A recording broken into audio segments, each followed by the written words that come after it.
Bienvenue à Station F. Donc je me présente, Alexis Roussel, je suis le CEO de Nîmes. Je vais commencer en français. Alors, je pense qu'il y a beaucoup de gens qui venaient de la Paris Blockchain Week et qui sont un peu bloqués dans le trafic. On voit que certains collègues viennent à peine.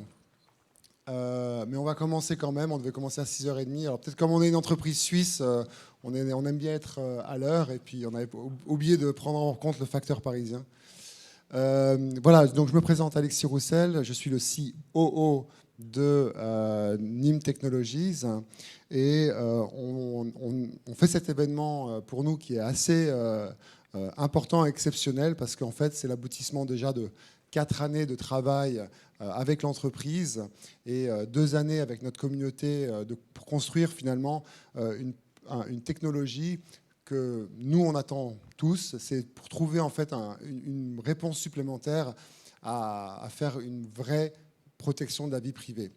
Et le but, c'est de construire un système qui va d'abord assurer un anonymat et par-dessus, on va construire notre vie privée. Donc, Harry va vous présenter ensuite ce système-là. Et je vais juste passer maintenant en anglais parce qu'en fait, l'événement sera principalement en anglais. Je voulais faire une petite intro en français.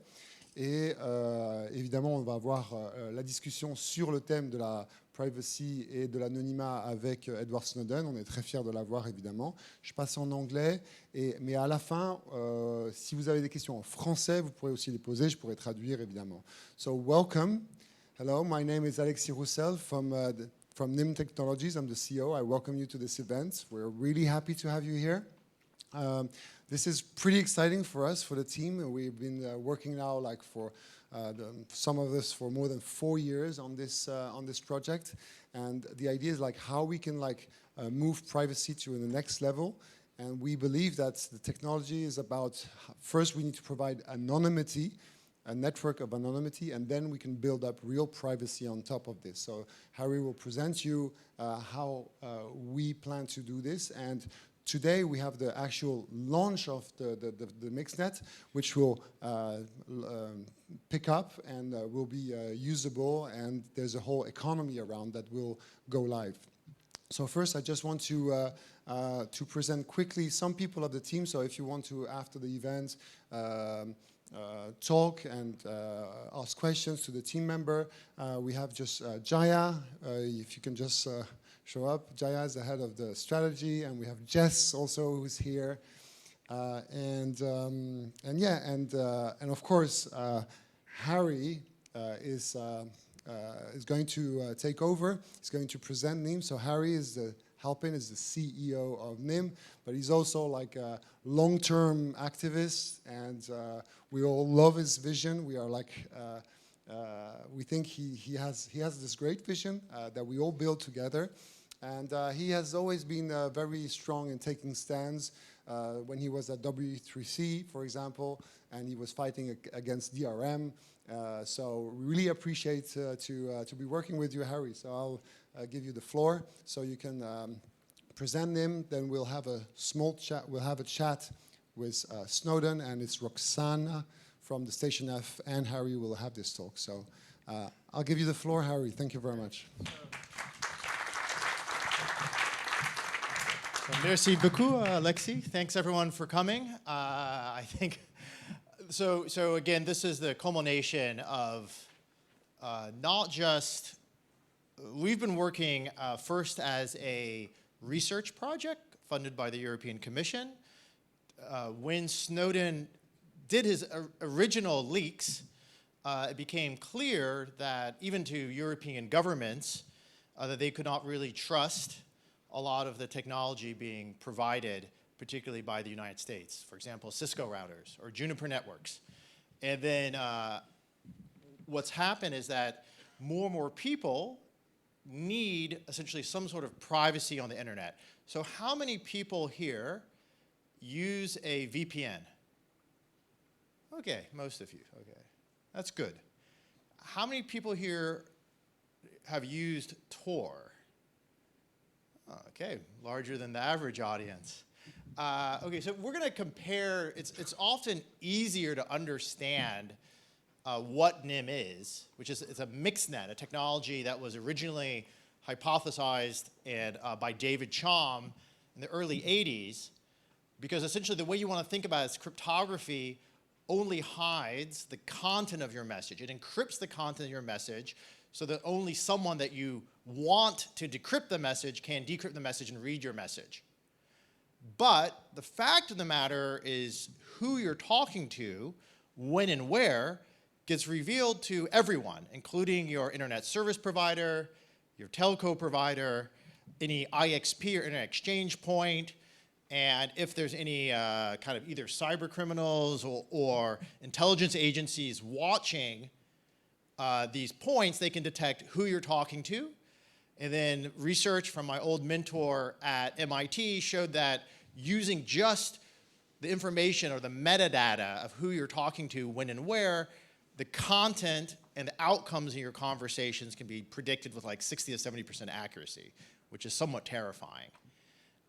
So what we did is we looked at traditional VPNs. So this is a traditional VPN, and they send these packets across the internet. Most people don't think about this, but whenever you use the internet, you're sending TCP/IP packets to random machines, and they're sending it on, so forth and so on to other machines, and eventually it gets to your destination.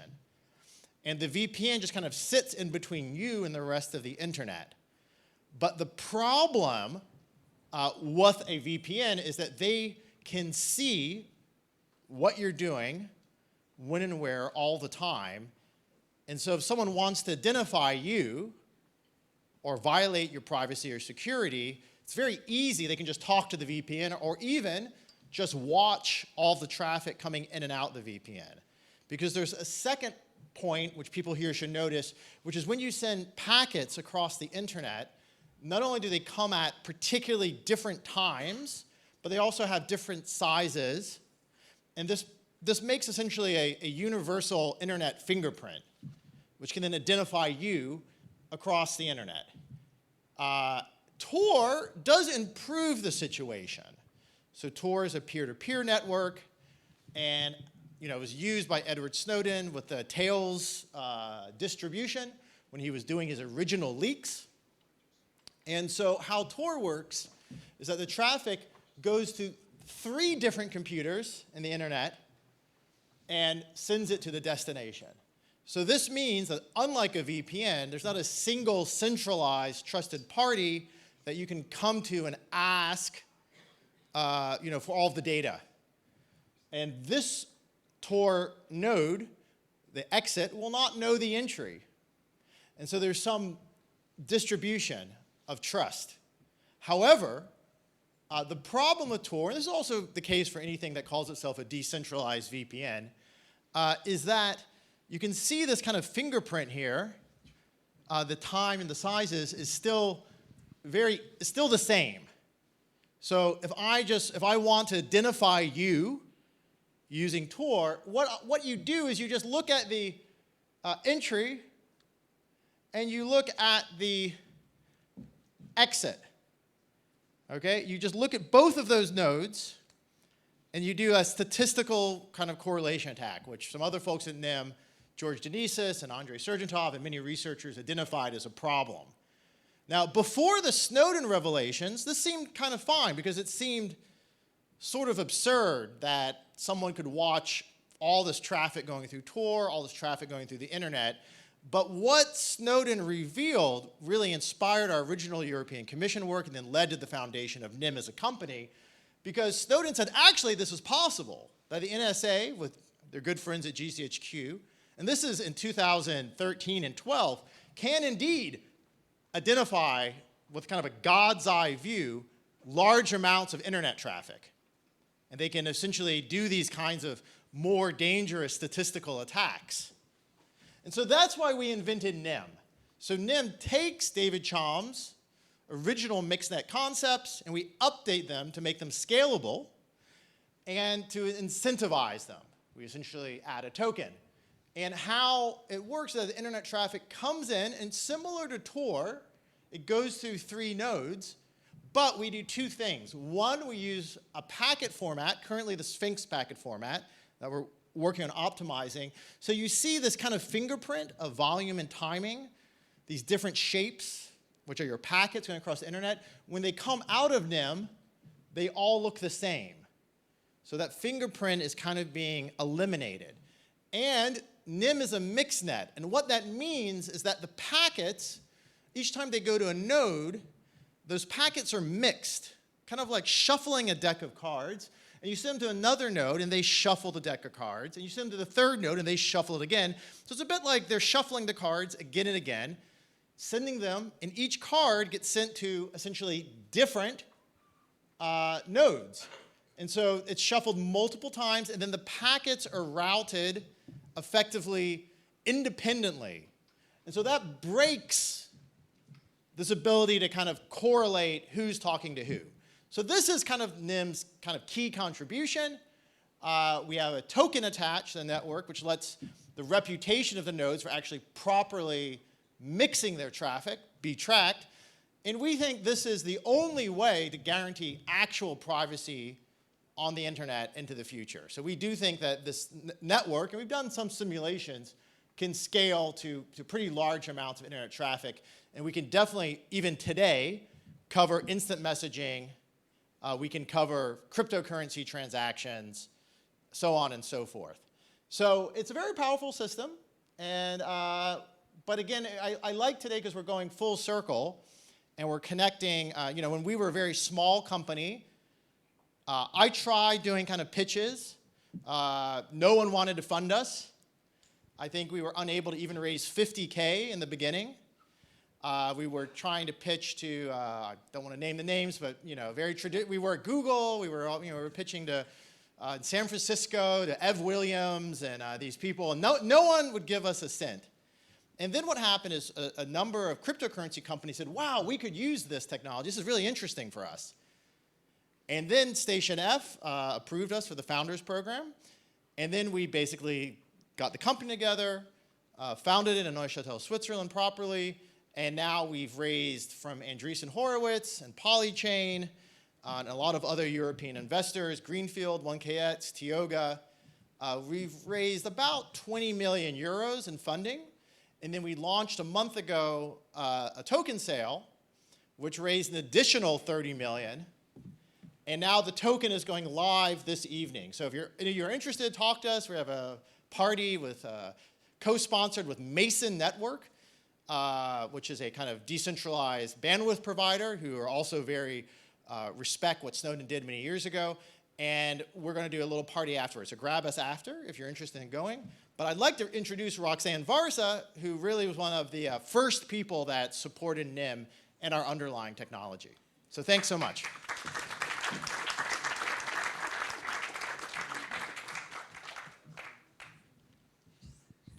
Thanks so much, Harry. I didn't know about that difficult beginning, so thanks for sharing that. Hi, everyone. So I'm Roxanne. I'm the director of Station F. I don't know if anyone is here for the first time. Oh, yeah, quite a few people. All right, well, Station F is the world's biggest startup campus. Obviously, we're in Paris.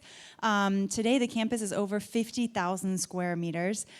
We have where you are right now. This building is obviously our workspace. We also have housing for people who work at Station F and in the startup community in general. We house over 600 people, and we help accelerate on campus over 1,000 startups at any given time. The point of Station F was really to provide kind of an emblematic space for getting companies off the ground, up and running. So really for early stage companies across all sectors. It's organized very similar to a university. We have 30 different programs for a lot of different topics. And yesterday we announced that we would be launching Web3 crypto program with Binance in the beginning of Paris Blockchain Week, which I think many of you may have come from. But anyway, I don't want to take up too much time just blabbing about Station F. I'm really excited about our interview and that Harry's letting me or ask a few questions with him. So yeah, wonderful to have you all here, and we hope that you'll take a good look at campus afterwards, after the event. Super.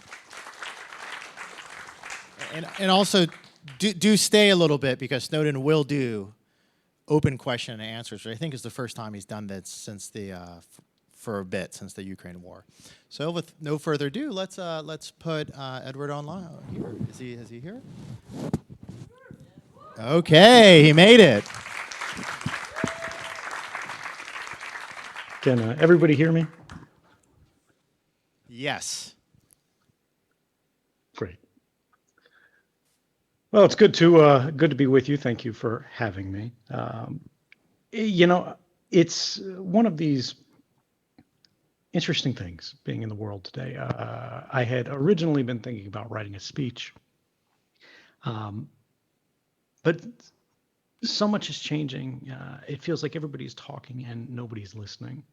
And to go out and to give a speech, to sort of just read through the lines, doesn't really feel honest. It doesn't feel genuine. It doesn't feel responsive to the moment.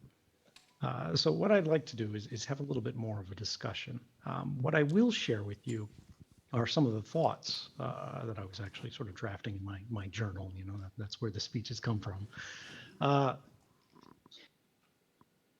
Which is, we're supposed to be here to think of, or I was invited, by the way, thank you, to be here, to think through the future of privacy with you.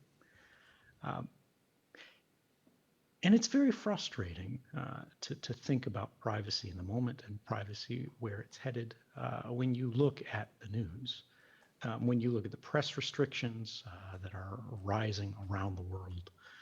When you look at a place like China, where right now in Shanghai, we have, I think, 26 million people in the city, largely who are locked down. They can't even leave to go to the store, you know, and if they go to the store, nobody's working there. All of the shops have been closed. Food is being trucked in, it's being delivered. Everybody has to show codes and, you know, are you green, are you yellow? They get tested in the park every morning. And someone gave an order to change the world that they live in to make it that way. Now, no one is pretending that that is a democratic society. And we all have, I think, a reflexive response in the enlightened West, as we like to think of ourselves, to this kind of authoritarianism. But the reality is we're blinded to the authoritarianism that rises within our own homes, with our own countries. What I have seen in my lifetime, which is not that long now, is that authoritarianism has come home to the West.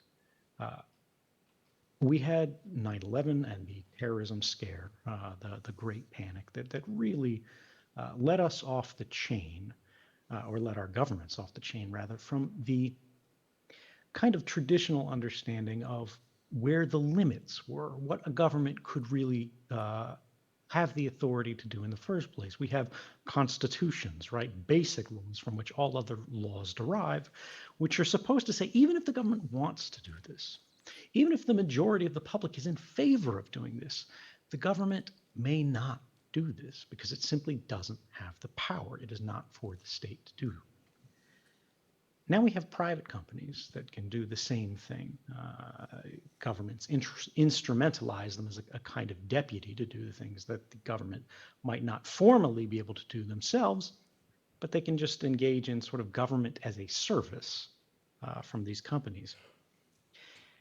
And when I think about what has happened in history and where this leads, when we see authoritarianism begin to compete with the, again, the myth of our free and open society. China, again, is an instrumental example. We have, the Great Leap Forward. We also have the Great Famine. They want to industrialize China. They want to bring it out of a crisis. They want to make it compete with the world. They want to establish their place in the new world. But you have too much power concentrated in too few hands. And so you get a Mao who says, let's go out and kill the sparrows. And the sparrows get killed, but 15 or 50 million people get killed alongside of them.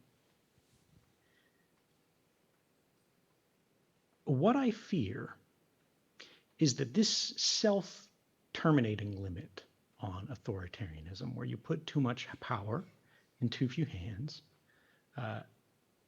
they exercise that power to the fullest extent, we might say injudiciously, consequences would soon follow, because the limits of the system's capability will show themselves very quickly. Well, what happens when the system is powerful enough that it can mitigate for the consequences? What happens when you have, the Chinese government that says, you guys are going to stay at home, we're going to truck you food, you're not going to leave, you're going to be imprisoned in your home. Try to control your soul's desire for freedom, as the drone says on Twitter that's been recorded. But what if it works? Right, like from the perspective of the Chinese government, this is an enormous sacrifice that's being made by everyone in society to prevent the spread of a contagious disease. They right now are sweating very seriously, because it seems as though this gambit will fail. Despite all of their safeguards, despite all of the sacrifices, despite all of the technical and political controls, all of the logistics and the heroic efforts of many, many people who are trying to make life continue in a very difficult situation. What if it doesn't work? What if the cases keep going up? Or what if, sending people to this home prison ends up being a catastrophe? Well, this is the kind of self-correction traditionally in history that keeps us from going collectively, not just as a country, but as a planet, over that edge. But what if they succeed? What if, as they have for the last 2 years, they manage to stamp out community spread? What happens if it ends up being, despite all of the costs, a kind of success story? Well, what is going to happen, quite obviously, is other cities, other countries are going to get the same ideas. And they're going to go, well, maybe the problem was we weren't harsh enough. Maybe we didn't go far enough in our restrictions. And the only way that this kind of system in Shanghai works is because there is no privacy, right? It's because they can say everyone in every apartment building is going to leave. They're going to go to the park. They're going to get tested every morning. It's tied to a universally unique identifier, such as your phone number, such as the hardware identifiers that are then burned into your phone, and those are tracked by the cell phone network as they move around. And it's very difficult to live today without a mobile phone and interact with ordinary society. And this is what keeps me up at night, not the idea that the system will fail, as it always has, but the fact that the system will succeed. And I think this is what we need to guard ourselves against. Because when we think about privacy, what it means, what it represented in the old world, right back in the villages, privacy was everything, or privacy covered everything, except that which we revealed. People in our town might know about us because we engaged publicly, but outside the borders of our town, nobody knew anything about us unless we were out there sort of proselytizing it. Other people were evangelizing it. And even if there was a particularly spicy anecdote that was burned in the public mind and nobody forgot it and embellished and the legend grew and everyone in town knew about it, you could leave. And the reputation wouldn't follow you. Your name wouldn't be known if you went far enough. Well, today, that has inverted. And the private space is not covering everything, rather. It is only covering those things which we go to extreme extents to protect, right? To great effort to protect. And instead, what is public is not what we chose to share, but what is discoverable. And everything about us is being actively and industrially discovered without a human lifting a single finger, because it is profitable to the networks that sort of order our world. And I think when you look at it from this perspective of the old world, where privacy was human derived and human limited, what was known about us was human limited, and we move to this new world, this new future, the danger is that these social databases of the old world, the social index was indexed by the ladies at the counter, right? There was some humanity in the process. There were things that they wouldn't remember. There were things that they wouldn't care about. There were things that they knew but chose not to share. We have lost that human element. We have lost that human judgment. The world that we are headed toward in that future has in it no humanity. It is a machine that we do not control, but of which we are all a part. At the same time, I know that that sounds, phenomenally depressing. I want people to remember that it's not inevitable. Because what is privacy? Why do we care about it? What does it matter? Is not very clear today because the consequences are not very quickly linked to what is discoverable and what the consequences are until you move towards the Shanghainese scenario, when your phone moves and that is detected and then consequences are immediately applied, people become aware of the level of observation. And then we begin to realize the value of the private space. And it's much, much more than this. It's not about China. It's not about France. It's not about America. It's not about Russia or anything else. It is about the way people live, the values that we hold, and the kind of world that we want to create, that we want to live in. Many years ago, I said, I don't want to live in a world where everything that we do and everything that we say and every expression of love and affection is watched and recorded, programmatically. And yet we're here, right? Not fully, not wholly, but it has come by inertia because of the decisions that we made back in the 1970s about how we stitch all of these networks together. And that's the interesting thing about the event today. I don't want to hear that, I'm shilling them. I know a little bit about it, but I'll let Harry make his own pitch here. The idea is that the problem is at the network. The problem is how we as individuals interact with each other and our communities. That process is now mediated by technology. When you speak with, your mother, when you speak with your children, when you speak with your friends, that is more likely than not going to be your sound waves moving through the air to the person on the other side of the room. It's going to be, a signal modulated over a wire or a signal sent to a cellular tower right through the air. It's going to be passed off to other people who then move that conversation on your behalf across the world. And unfortunately, very few of them are working in our collective interest. They're working in their own individual interests. But this is the thing about privacy. It is both an individual and a collective right. People say, why, if you have nothing to hide, you have nothing to fear. They miss the point, right? The majority decides the law. The majority decides what's safe and not safe. Rights are not for the majority. They don't need to be protected because they make the rules. Rights, such as privacy, are for the minority, to protect them from the majority.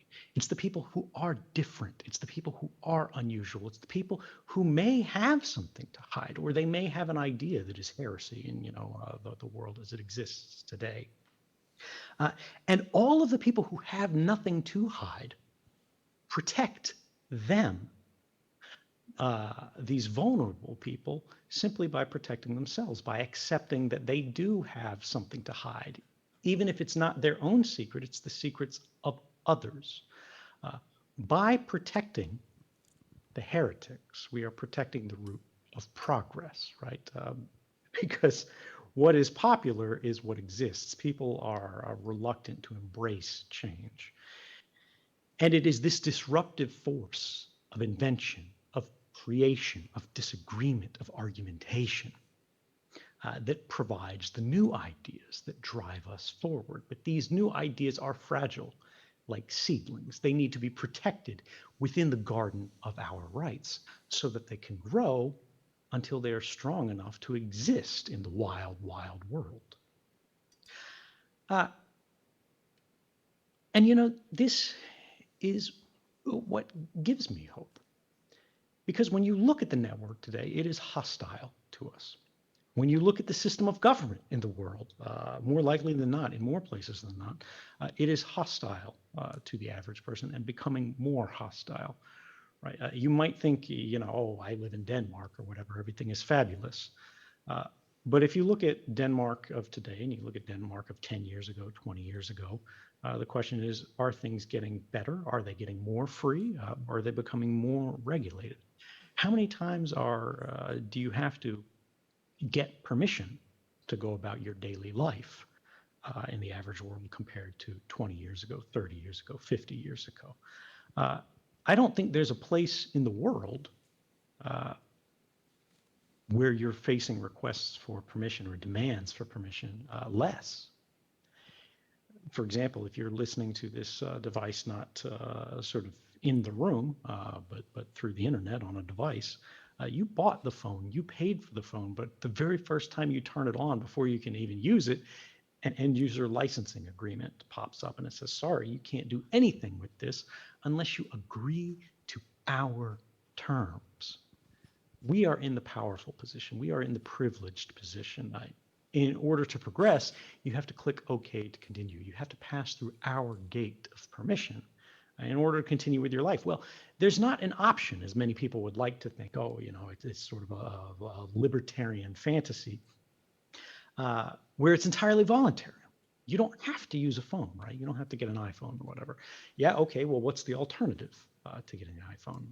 Realistically, then you have to get an Android phone, which is backed by who? Google, right?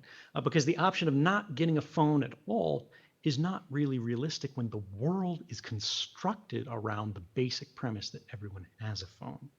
To engage with services requires you to provide a phone number, right? Most people only have a single number, therefore it becomes a proxy for a universal identity. Some people have many phone numbers, right? I don't even know the phone numbers I use for these services because they're all fake. They're transient, they're temporary. But you should not have to live like me in order to have a basic element of privacy in your life. Why? Because privacy is the foundation of any free society. It's baked into our language. We say things like private property. And the reason it's private is because it belongs to you, the individual, and you have a claim to it against the collective, right? Privacy was what allows you to belong to yourself. And for society to have to overcome a burden to demonstrate a right to intrude into your domain. And this is very much under threat. The system that has been constructed around us today, the network fabric that wraps the earth right now from copper and radio, is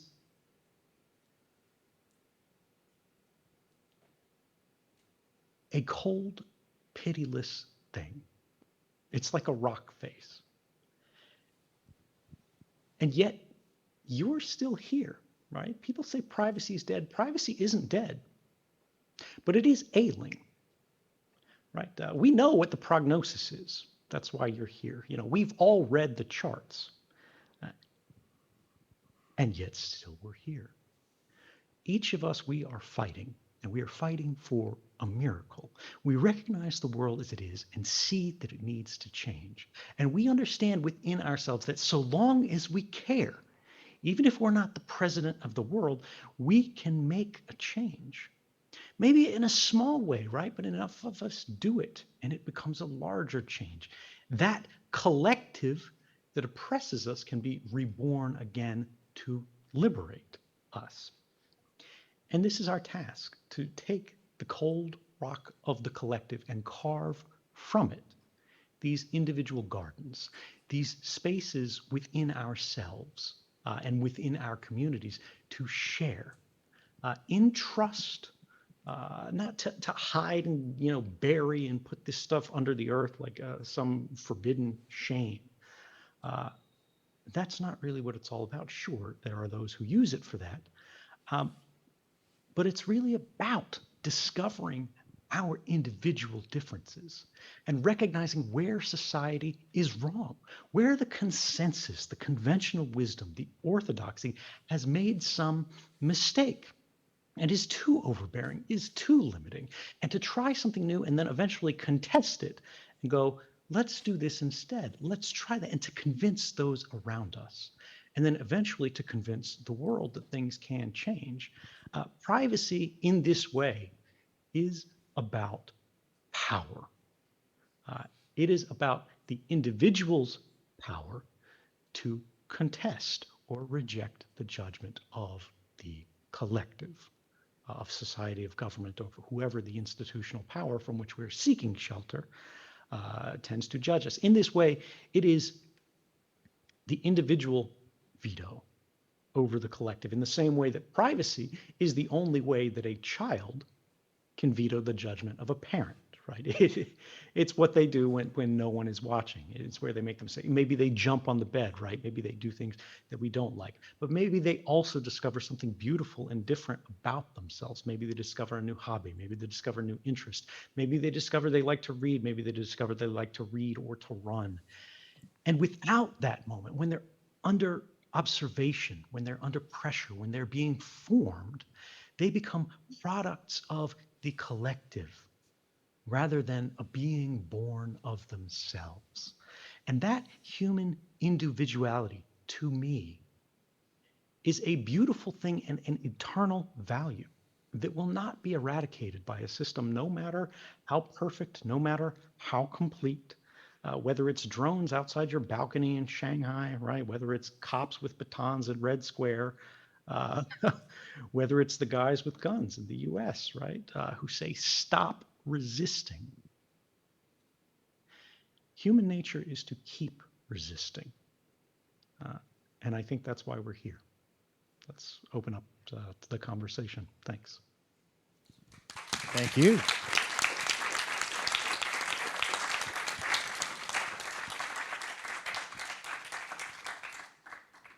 So I'm going to lead off with one question, in France, my former mentor Bernard Stiegler, who's a philosopher here, and I'm glad to see Vincent and his friends here as well. He often wondered if the internet, combined with this phenomenon of mass surveillance and control, was going to make us the last free generation, that it was effectively an existential threat to our ability to be creative, to be individuals. And individuals, because no one is born an individual, we become individuals through our interactions with society and technology over time. We grow. And if somehow this has been short-circuited, this could be very dangerous. And I would like to know if you believe that is surveillance an existential threat, and if you have any feelings on the fundamental hypothesis of NIM, but also many other people here in the audience, that somehow blockchain technologies, Bitcoin, despite they obviously have some privacy problems, we'd love to hear your thoughts on those. Is there somehow a way out of this surveillance panopticon that you revealed, which is only, I believe, intensified since 2013? Yeah, I mean, when you look at the basic premise, I think, of this question, are we the last free generation? There are a lot of assumptions in that, some of which are absolutely correct, which is when we are under observation, our behavior changes. There have been studies done on this again and again and again. If you put a poster on the wall, in a college room, bring in all these college students and see, who takes the candy or doesn't take the candy. If there's a poster of eyes watching them, no human, no camera, their behavior will shift. It will change. I have children, and when they are watched, they respond differently than when they are left alone. This awareness of the eye is real, and unfortunately, the gaze of that eye is increasingly reaching everywhere, right? Yeah. But even that is limited. The intention is for the gaze of the eye to reach everywhere. But we understand that the system is not perfect. Even in places, again, the example of the day in the news is the Shanghai lockdown. Despite all of these cases, despite everybody and every phone being tracked, despite all of the bunny suits, despite all of the facial surveillance and everything, the lockdowns on the roadways and all the ID checks, community spread is continuing. Even if you have perfect knowledge, it does not provide the perfect capacity to act on that knowledge. And this is one of the interesting things that people really didn't get from the idea of mass surveillance in 2013. What had changed was that in the old days of surveillance, under the US intelligence community's sort of direction with which I'm most familiar, we did targeted surveillance. We identified someone and we thought they were interesting. They had information of intelligence value. They were up to no good, whatever. We watched them. We broke into their house. We placed cameras. We tapped their lines. We turned their friends. We did whatever to try to gain information about them. But that was limited by our ability to identify targets. That was limited by our ability to sort of act on these targets, our capabilities, our methods. The arrival of the internet, our growing human dependence on the internet, and the fundamental vulnerability of the internet meant instead of waiting until people came to attention and then watching them, we could now watch everyone, everywhere, all of the time, as a matter of course, right? We didn't delve into all the records we were collecting, right? Because not everyone was of interest, and we hadn't developed yet the algorithmic sort of capability to have machines sort of gist through those and make decisions for us. But it was there. And now we had a rolling picture, a sort of buffer of all human activity that showed where you went, who you were with, what other cell phones accompanied you, all of your billing, all of your travels, all of your communications, all of your reading. This was now in the machine. And when you came of interest, we didn't have to sort of start the operation. We just had to wind back the clock in the machine, and go, what's the oldest record we have?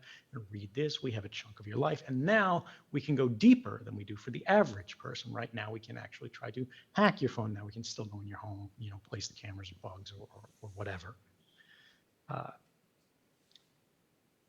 Despite all of that, mass surveillance never stopped a single terrorist attack in the United States. That is not my sort of conclusion. That is the conclusion of President Obama, the one who was involved in the scandal, the board that he appointed to investigate this when he was, his feet were being held to the fire and he was trying to go, oh, this is okay, these are useful, we'll do it. They said in all the years of operation, the records that they gathered had only been relevant to a single counterterrorism investigation. They were not necessary to concluding it. They would have gotten the same information through traditional mechanisms, through going through warrants. And the case in question was about a cab driver in California sending $8,500 home to his clan in Somalia. We demolished the rights of a nation and a planet to get more information about a cab driver in Somalia. Now, there were limitations on our capability, vast though it was, and those capabilities are increasing. And we see today people are applying these capabilities, and they are amplifying their power. They are creating kind of a decisional advantage. And yet, they will still fail. They're failing in Shanghai. They'll fail tomorrow. They'll fail, a dozen years from now. And just as children become aware of the gaps in their parents' gaze, we will discover the gaps in the machine's gaze. Better than that, we are not children. people like you, Harry, are working to create systems to carve out these private spaces for us into which the state may not intrude so easily, right? Places that are, if not free from government, protected from government, right? They are insulated to a level. They are insulated from corporate intrusion. And then we look at this idea behind really, I'm just going to say Bitcoin here. I'm talking about cryptocurrency more generally, but Bitcoin is the shorthand for it. The idea that we can create systems that are free from institutional control, or at least are insulated from institutional control. They are decentralized, not by accident, but wholly and intentionally to protect against these corrupt influences. Where will that lead? We don't know yet. But we do know where the world will lead if we do nothing about this. And I don't think we all want to be waking up and rolling to our phones every morning and going, oh, is my status red? Can I not leave my house today? And if we do nothing, that is where we're headed. Yeah, great. Thank you so much, Edward. It's a real honor to have you with us. My question is actually a little bit more of a personal question that I'm assuming you've probably heard before. We can only imagine what you've been through since the different leaks, and I'm just wondering, has there ever been a time that you've said to yourself, it wasn't worth it? Yeah, I mean, I think if I didn't question it, I'd be an idiot, right? But I think it was worth it, and I think it always will, because I didn't come forward to save the world, right? I didn't think, I, king of the internet or president of the universe, was going to change the laws. I didn't think I was going to upend the system, and I wasn't trying. What I was trying to do was to reveal what had been hidden from us, right? The things that, particularly to Americans, were being done not only against us, but in our name to the 95% of the human population that lives outside the United States. And from that, when we understand universally what is happening, or if we don't understand, if we know, and if we don't know, we at least have the opportunity to know, we can act with more agency, right? Because secrecy, especially in this context, where it is being used contrary to the public interest, in fact, to prey upon the public, we have, I think, a duty to resist that. If we want to be free, and if we want to be a cooperative species, we have to help each other, not hunt each other. And of course, there are always going to be places where surveillance is useful. We want that. We want police to be able to do investigations and whatnot. But that is a very different thing than knowing when you, Roxanne, get up in the morning and leave your house, which every government in the world can get hardly without lifting a finger, because your phone reports your movements, right? When you go home at night, your phone stops being handed off from cell phone station or cell phone tower to cell phone tower. Your activity when you go to sleep stops. The browsing activity stops, and that's all associated with your SIM card's unique identifier, your IMSI, and your handset's unique identifier, your IMEI. And then in the morning, when you get up and you leave, or even not even when you leave bed, but when you open your mail browser, when you check the news, that network poll is visible to the network, even if it's encrypted. As Harry was talking about earlier, the traffic pattern changes, which has been standard all night because it's just agents and processes that are doing their sporadic checks every 20 minutes or 10 minutes or 5 minutes or hour. And now it's a much larger check. It's off pattern, right? And right now, I'm not saying that everybody is looking for that algorithmically, although they could. But very soon they will be, because someone will invest the money in producing and commercializing the technology to do so. And then as soon as you wake up, it will be known. to the machine. And the machine will then take some action on the basis of that. Maybe it'll be good. Maybe it'll make your life better, right? But should people know when you open your eyes in the morning? Should people know when you close your eyes and rest your head down on the pillow? I don't think so. I think within the four walls of our home, I think within the walls of our minds, I think within our hearts, within our souls, there is supposed to be a protected space that belongs to you and you alone. And if you want to invite someone into this space, you may. But it is a crime, in my opinion, to intrude upon this space, particularly for nothing more important than profit. So thank you. Now, unfortunately, we do have to close the space at 8 p.m. And I have so many questions to ask. I want to ask just a very brief one, and then I want to open up to the audience. Sure. And I would like just to know because again, we have a lot of people here from the cryptocurrency and blockchain technology space. What are your current thoughts on the privacy of cryptocurrency and blockchain technology?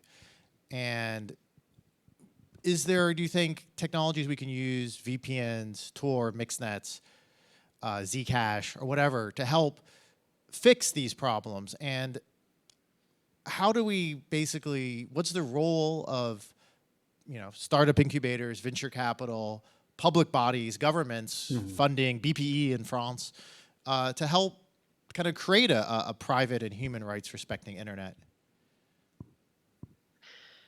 Yeah, I mean, so there's a lot of problems in the world, and there's always a finite amount of resources to respond to them. And people make judgment calls about what they want to do, what they want to support in order to improve the lives of themselves and those around them.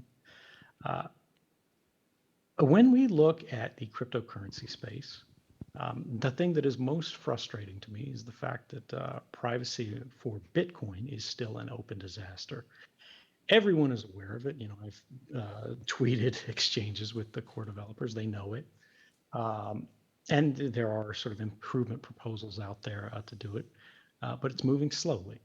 I have to think at this point, there is basically a fear of moving forward to fix that. And that's what's making everybody sort of slow boat it.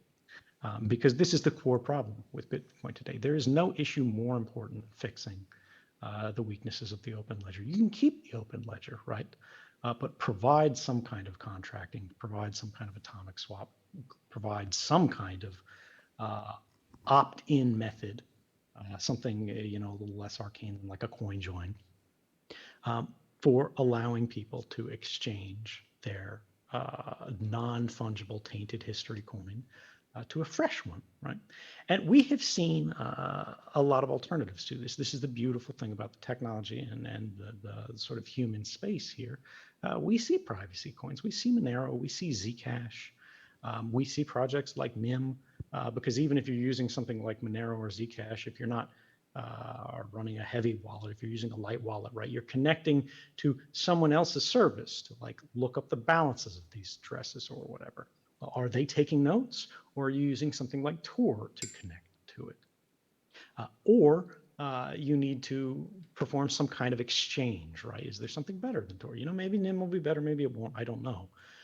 But the fact that you are trying, the fact that others are trying, I think shows an awareness, just like we have always had as a species.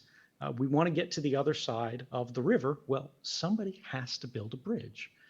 We're not going to wish it into existence. We have to make it happen. I talked earlier about, the prognosis of privacy and the fact that we need a miracle. Well, it's not going to be given to us.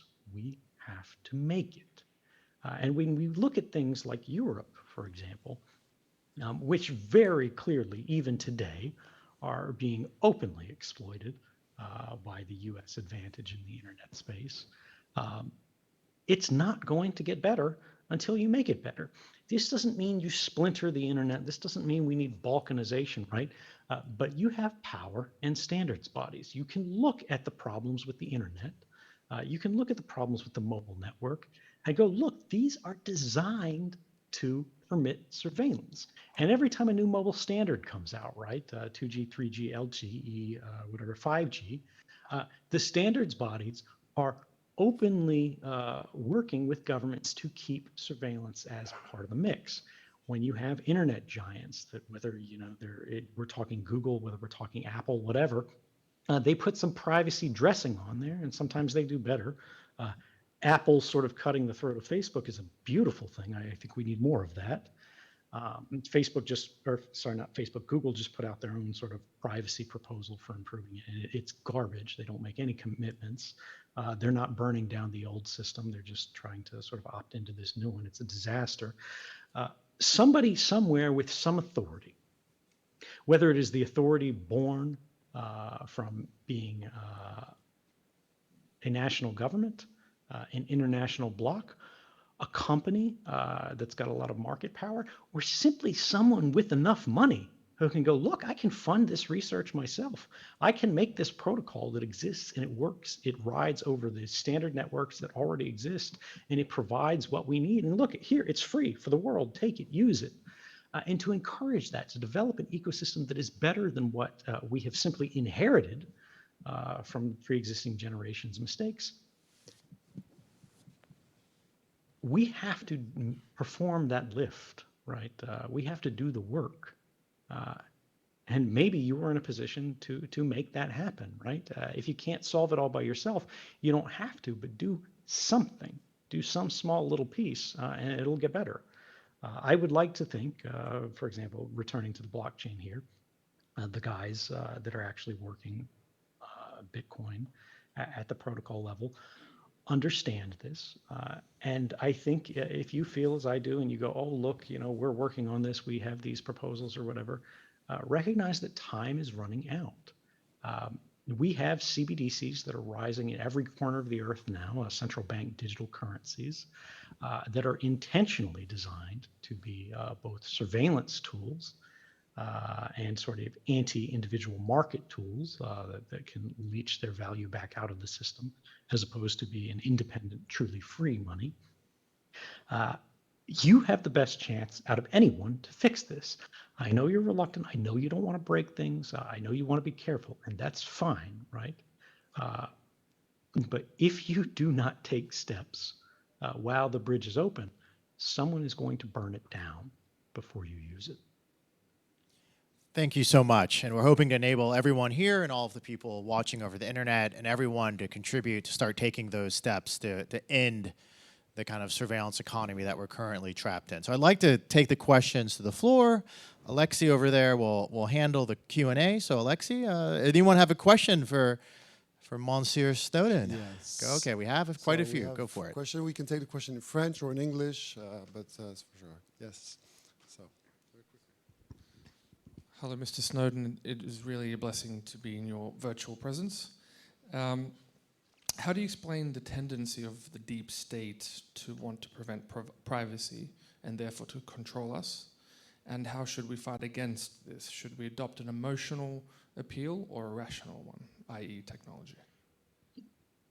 This is a great question. I think one of the central ones, right? A lot of people hear deep state nowadays. It's like a trigger word because it's used by people who really are off the deep end.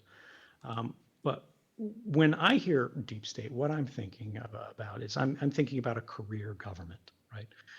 That survives beyond administrations. It doesn't matter whether they're people who were put in place under the Trump administration, the Obama administration, Biden administration, Bush administration, right? Presidents come and go, but there are people in government who don't wash out. And yet they have a political bias that they gain and an allegiance that is largely to the interests of their agency over time and their political class, more so than to the public or the nation that they represent. And this is the same in every country, right? I'm sure you understand under sort of France in recent history, the power of like financial cartels and just a class exists. And I'm not saying there's no more than class war. I'm not asking you to put on a yellow vest, throw a rock. It's not really about that. It's just an awareness that there's an enormous diversity of human tribes, even within a language, even within a culture. And the government is its own tribe. And within the tribe, there are its own factions, right? Now, each of these factions and each of these tribes naturally, as a response or as a product of human nature, wants to expand and increase their own power, their own influence, their own share of resources, right? Because unfortunately, just as much as we are a cooperative animal, we are perhaps even more a competitive creature. And I think when we talk about government and what we need to do about it, how to handle it, we want to restrict that. We need to recognize that government will not naturally, natively work in the interests of the people eternally. They must be bound down from mischief. They must be limited in some way. And you mentioned there something that I've been talking about for a long time. Traditionally, this is what rights are. This is why we have constitutions. This is why we have laws.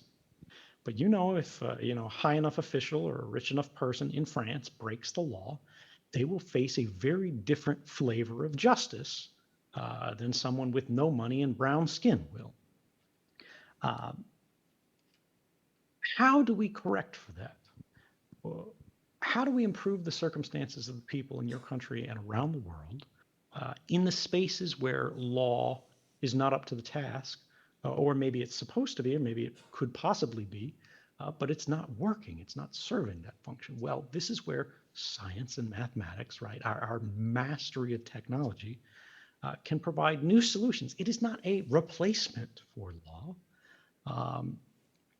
It's not a replacement for rights, but perhaps it can be a new guarantee of them, of basic values that do exist or should exist, regardless of language or culture, right?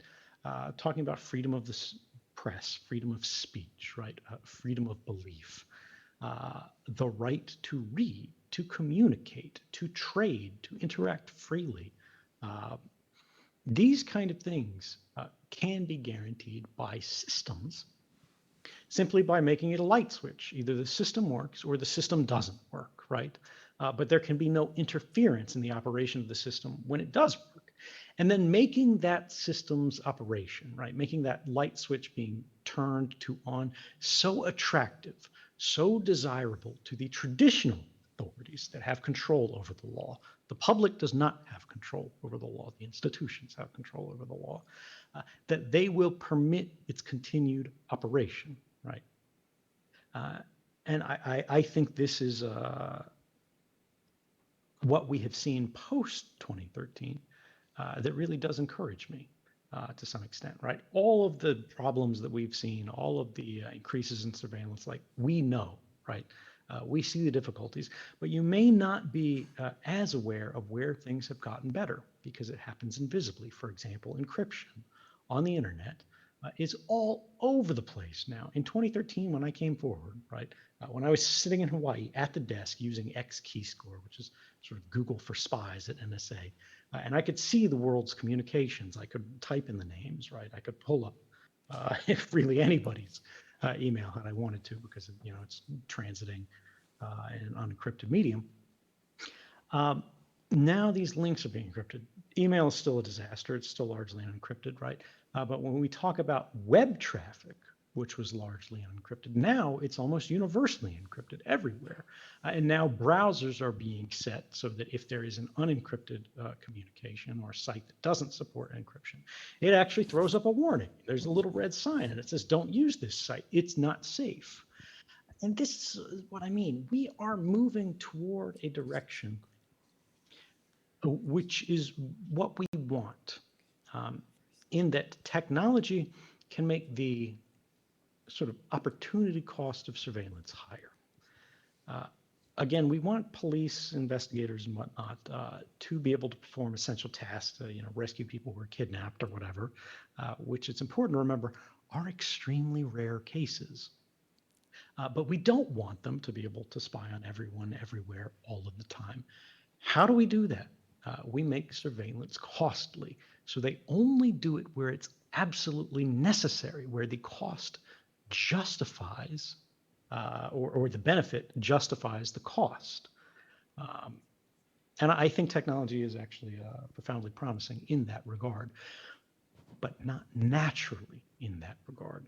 What drives it in that direction is, again, that natural human childlike awareness of where we are being observed, where we are being shaped, where we are being influenced, and when that begins to trample upon the desires of our own heart.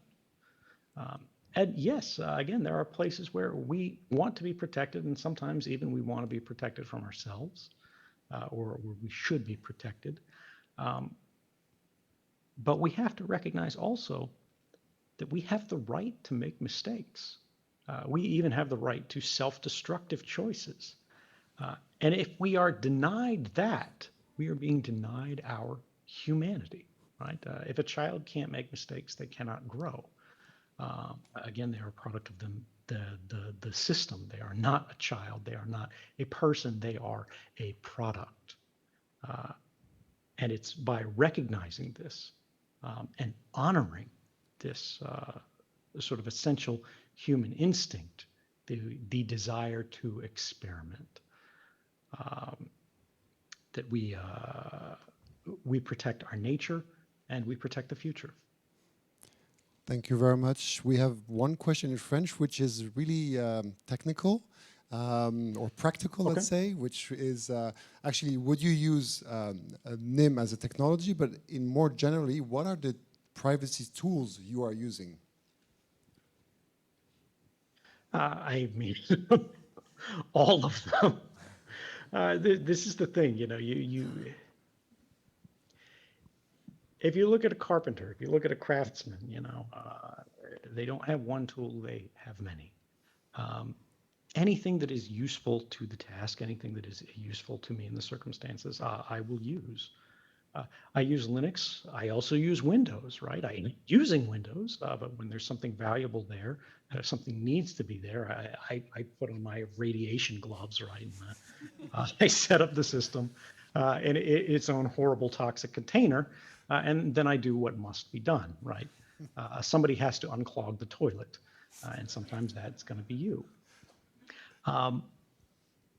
But when you look at these things, you know, Tor, Tails, Signal, all of these other things, Cubes OS, they all have a place where they're useful, and they all have a place where I think it's too much. It's not necessary.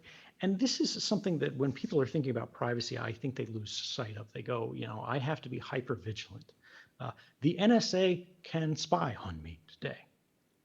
There was a time when I was so deeply underground, when I was, you know, so careful in everything that I did, that I am quite convinced that they knew almost nothing about my activities. Now I'm, you know, far, far more protected in a far more private life digitally than the average person. But I don't have the same level of effort applied to the same tasks because I don't feel it's necessary to the same extent.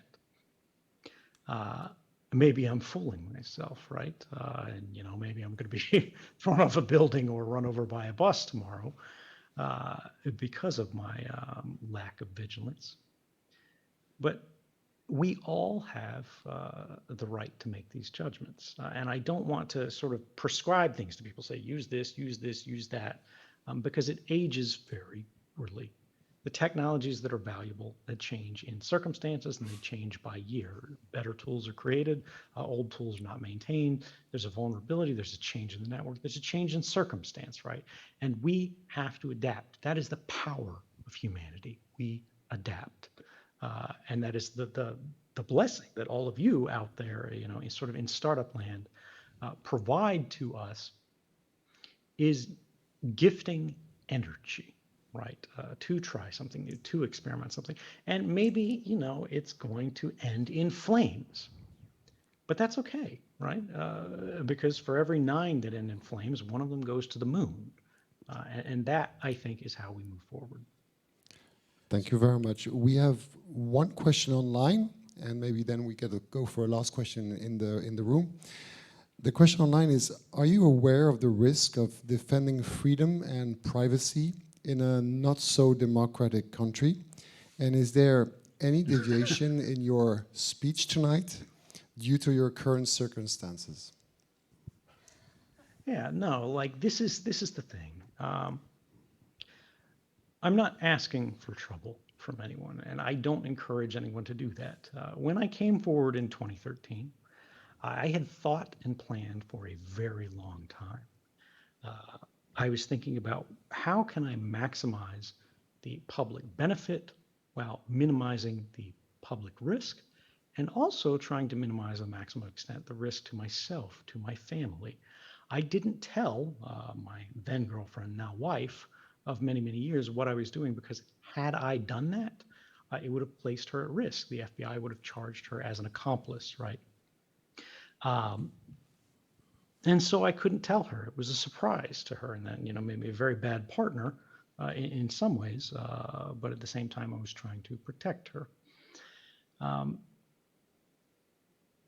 But you can't mitigate all risk if you have something that you believe you can say that will actually make a difference.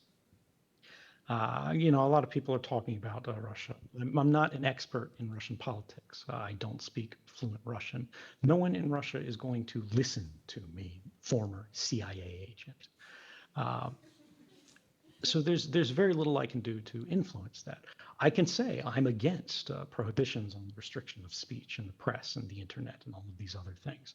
I can say that I want to see the conflict end. Maybe I'll suffer consequences for it, right? Maybe I won't, but there's nothing that I can do about that. That's not where I'm going to invest my time, because I can't make the biggest difference there. For people who can, by all means, do it, right? At the same time, for people who are going to stand up and get themselves, clubbed or thrown in prison for no benefit, I'm not asking for martyrs. I don't encourage, people to go throw themselves in a volcano. I encourage you to make a difference, right? And that's what this is about. It's not about performative sort of resistance. It's about achieving real progress, making a difference, improving the world, right? Everybody, well, not everybody, but I believe most people want to see the world get better. And a lot of people, want to see their enemies get punished and cast down into hell. That's not why I came forward, right? I wasn't trying to cast Bush or Obama into the pit. Maybe they deserve to be there, right? But that's not for me to say, and that's not even the concrete sort of benefit that we would derive from this. I want to see a better, more free country in the United States.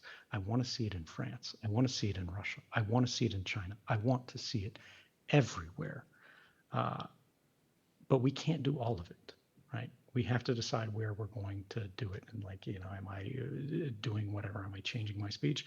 No, the bottom line is when, I was looking at this and commenting on Twitter about, the potential of conflict,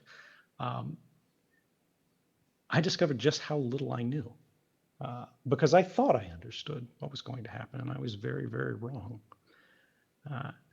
And at this point, I want to focus on the things that I do understand, that I do know, and honestly regain some confidence so I can continue to make things better where I can.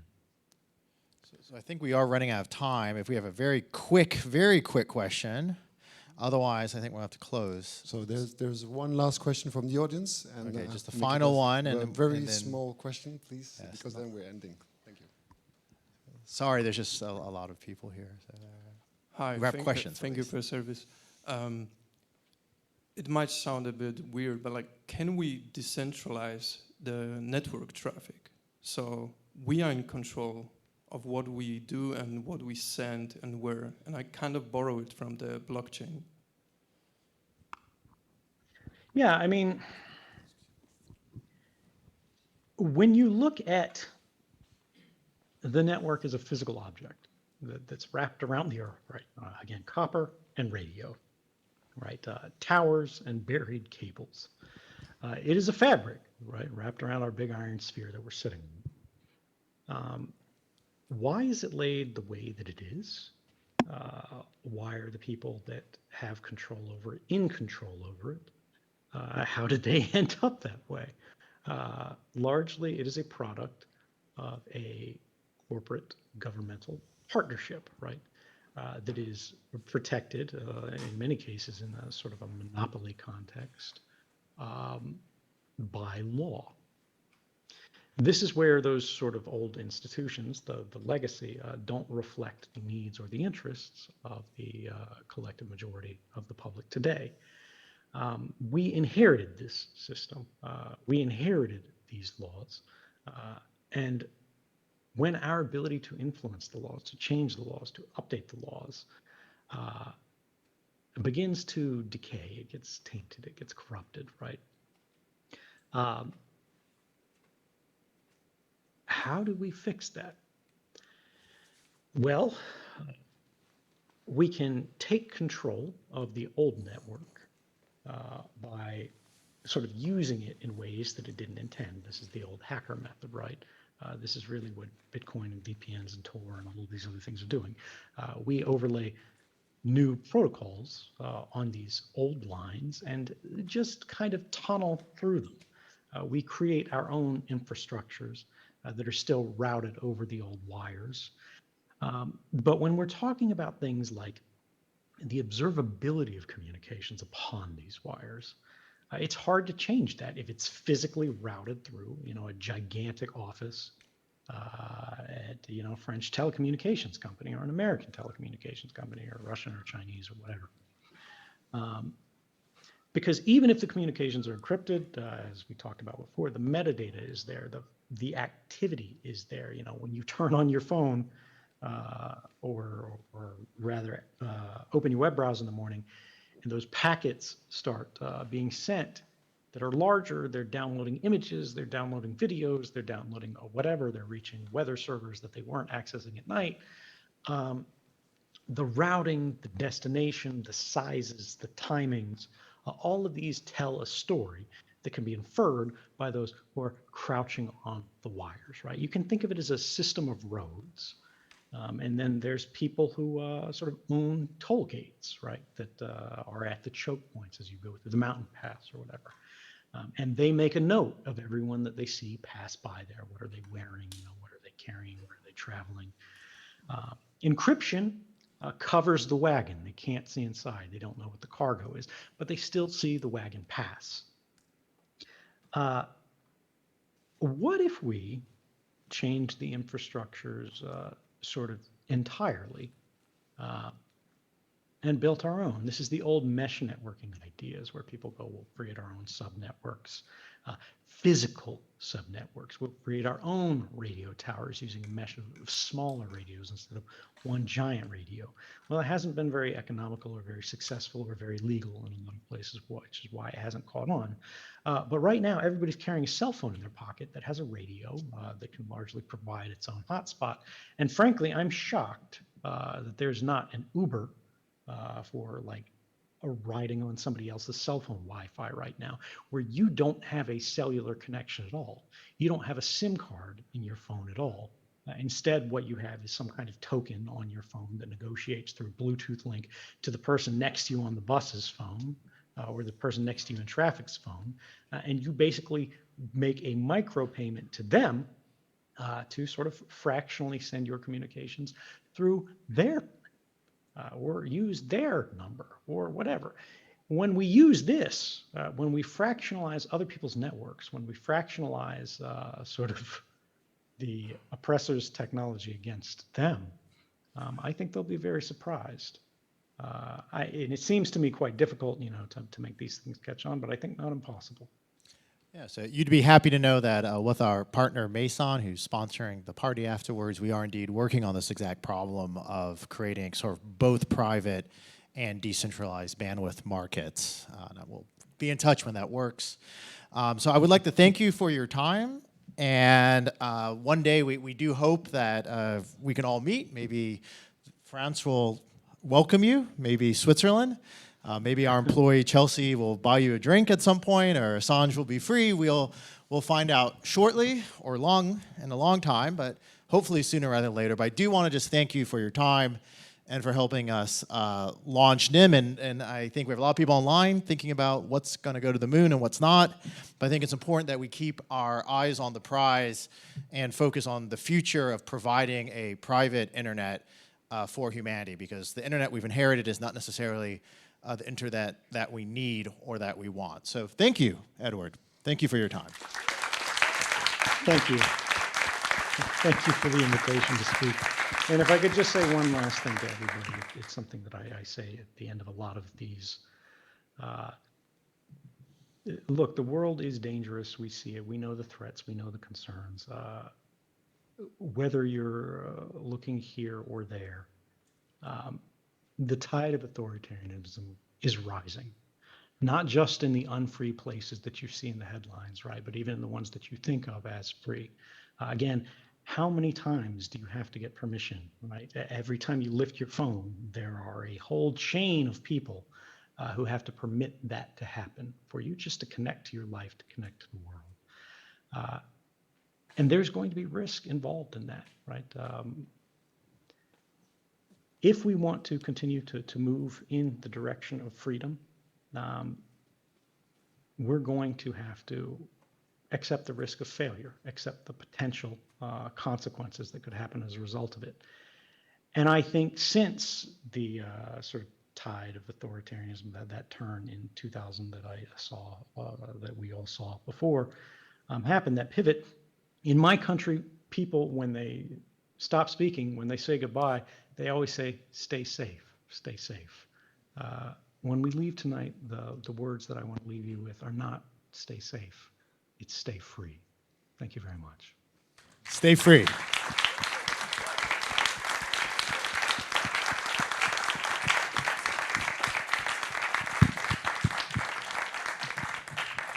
Au revoir. And stay free yourself.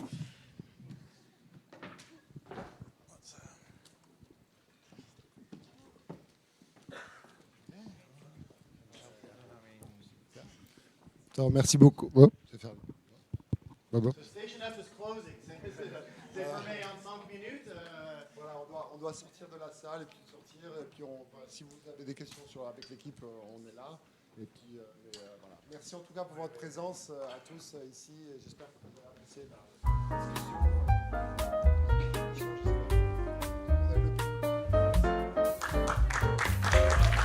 discussion.